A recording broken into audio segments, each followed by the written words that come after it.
Sheridan. Hey, what's your name? I'm Jordan. What's your name? I'm Jordan Ebanks. What do you think of the music industry in Northampton? Yeah, that's great. You hang around together, so you get to most of the quick play So, are you studying music at Northampton University? I am, yes, proper music. Yeah, it's the second honours BA music, proper music course. What do you think of the music industry in Northampton? I think it's quite good.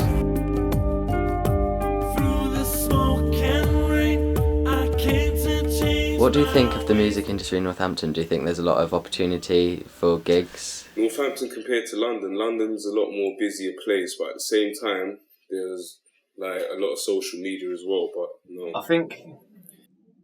I don't think there's enough opportunity for gigs, to be honest with you. But strangely, there's a lot of music happening.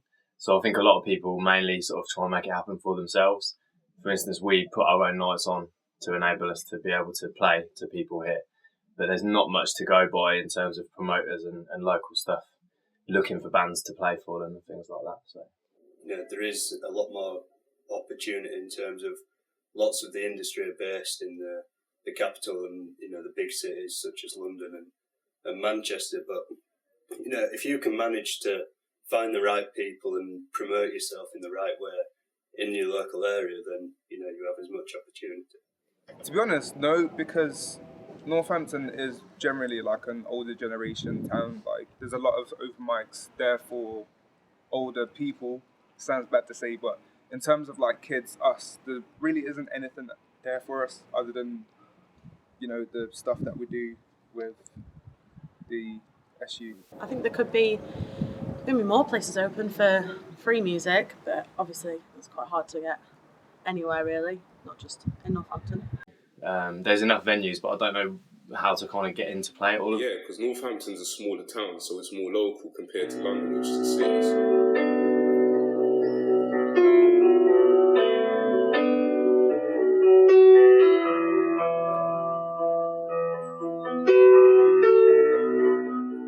Do you think there's any particular genres that seem to be emerging from the town, or? From where I've been jamming and performing, it's mostly sort of rock. A lot of funk as well, particularly with like the older generation. They do enjoy playing that funk and stuff. But in terms of metal, which I'm into, there's not a massive metal scene in Northampton. I don't know. We've kind of got our own genre. I suppose it would be the same in most places, but like metal. I know a lot of kind of alternative bands. There's an all dayer that's happening in July, so that's going across from Penny Whistle and the race, something like that. I don't know, but yeah, there's that day, which is good. Like, I think there should be more things like that. There is things like the festival that happens on the race course as well. So, it's not like there's nothing about, but there could be more, I think. There's enough venues. It's just, I think the people running them are more focused on profits rather than actually trying to make a music scene happen in their town. Do you feel? Obviously, London is such a big music scene. If you can get a presence online, then you're on your way, without a doubt. It's definitely the way things are going.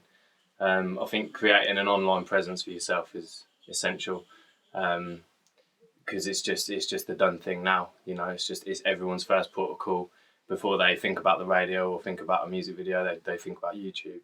That's the number one medium. So I think that's the most important way of exposing yourself, to be honest. Yeah. So in terms of that, you can manage to get your music worldwide, which has really helped. And they said that the best way to promote yourself is online. If you have a big connections, if you're going to see meeting with record companies, if you have 10, 20,000 views on YouTube, your chances are... Social media, internet, YouTube, it's all...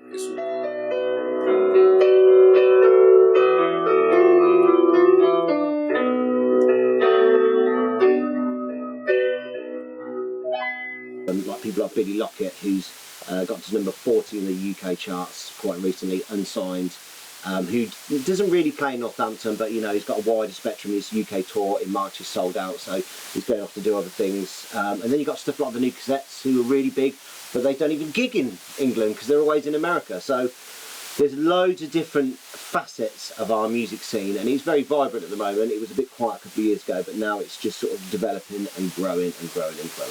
It's not really big business. I mean, like the Labour Club in Northampton, it is very DIY. There's a guy called Andy Skank who books most of the bands there, but there was sort, as I said, there's sort of genre, and it is all do it yourself. And it is that punk attitude, whereas people are not. There's not necessarily people doing major supports anymore. It's people just putting on their own gigs and getting their friends and fans to come and do it themselves, and selling their merch and stuff like that, and doing it all on their own. I think with the nature of things like BBC introducing, there was always a focus to always go to London or to always go to the major cities. If you're going to, perfect your craft or you're going to move up, you'd always think, right, I have to go to London. But as I said, with things like BBC introducing, it takes away that need, because you can be successful or identified by major record labels. You can have a major audience through being played on Radio 1, through introducing. So it's not as necessary. It is always necessary to play London gigs, but it's just as necessary to play anywhere else in the country. If you're a band who wants to succeed, you need to play. You need to play everywhere. London doesn't seem as important as it used to be, and the focus has been taken off it because the world's smaller, because of the internet revolution of, if you want to listen to someone's music, you can just go click. You don't have to order a CD over the internet. You'd have to order You don't have to order a CD by filling out a mailing form or anything like that. You can just tap it and you can listen to it. So if everything is instantly accessible. If you see a gig, I don't know, in Norwich or something, you can just go because you know about it already. The weight is taken away, if that makes sense. So London has its place, but I just don't think it's as important as everyone makes out it should be, I guess. The British music scene now, like obviously Jake Bug come through BBC introducing, Rizzle Kicks come through BBC introducing. There's a whole host of all these up and coming bands that have come directly through us, and they've gained success and notoriety through being featured on local BBC introducing shows, and then obviously moving up to Radio 1. Talking of Radio 1, Billy Lockett and another local girl band from Northampton called Nevermind have just about to be playlisted on Radio 1 for an entire week. Billy Lockett's is on the 10th and Nevermind's on the 2nd of February. And it's these things that raises the profile of bands. As I said, it's ingrained in our musical society now. Bands, they know that if they wanted to have a move up and they want it to be fluid, BBC introducing is probably the best place to go. I think in any town you're always going to get little pockets of things that are very, very new. Obviously we've got a massive electro swing sort of thing with Joe Burns-Russell in Northampton doing Madame Electrically, which is also going on to a bigger audience by touring around the country. But I do think in small towns like ours, and it's not even necessarily that small, but you create things to make you happy. I don't know, you're always going to have those little things that make you unique, no matter where you're from, But I think all festivals have their validity. I mean, Shambhala's an amazing festival. Secret Garden's an amazing festival. I mean, if you take Festival on the Isle of Wight, that started off as a boutique festival of 30,000 people, and now it's like 130,000 or something ridiculous like that. And I think on a small level, even like the NN Festival, which we had down Middy Meadow last year, which was the first one, and that was absolutely amazing. That was like a boutique festival, a one-day festival. They had a certain style of bands, certain style of people selling things, certain style of food and drink, and they are really important. Not only does it give artists a chance to perform on stage outside to an audience that probably won't normally listen to their music, but it's just a great opportunity. Playing festivals is just something that most bands, I'd recommend to any band to do, because it's just so important, because it's so different. If instead of playing in a dingy room in the dark, with people being sick in a corner, you're playing at a festival in a massive field on the back of a lorry playing to no one. It's brilliant. But you know what I mean? Yeah. I think it's an experience that people should definitely try if you're in a band. It's flowing through my mind. Well, there's a waterfall.